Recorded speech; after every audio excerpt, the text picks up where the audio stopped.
G-protein coupled receptors are a large family of transmembrane protein receptors that interact with various signals, allowing it to activate a group of proteins known as G-proteins. There are several different types of G-protein coupled receptors, differing by which neurotransmitter or hormone it binds to. G-protein coupled receptors contain an N-terminal chain on the outside of the cell and a C-terminal chain on the inside. It contains several helical regions that run through the cell membrane, labeled 1 to 7, each region connected by loops. There are 3 extracellular loops and 3 intracellular loops.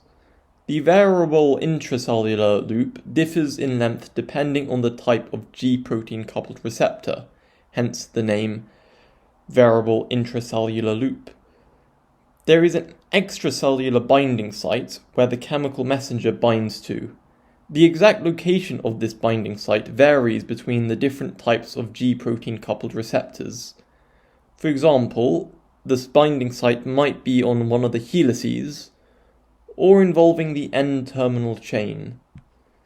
There is also an intracellular active site that is closed when there is no chemical messenger attached to the extracellular binding site. The active site is always located between the C-terminal chain and the variable intracellular loop. The chemical messenger binds to the extracellular binding site. This induces a conformational change in the receptor, resulting in the activation of the active site. This allows a membrane-bound protein known as a G-protein to bind to the active site.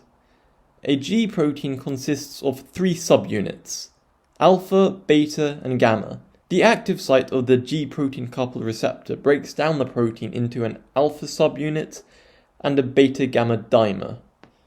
There are multiple different types of G-proteins, each differing by the type of subunit it contains, of which there are 20 different types.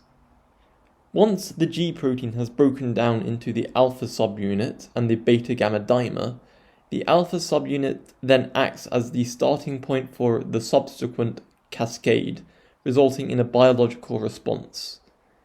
The exact sequence of events that result in this biological response differs depending on the type of alpha subunit involved.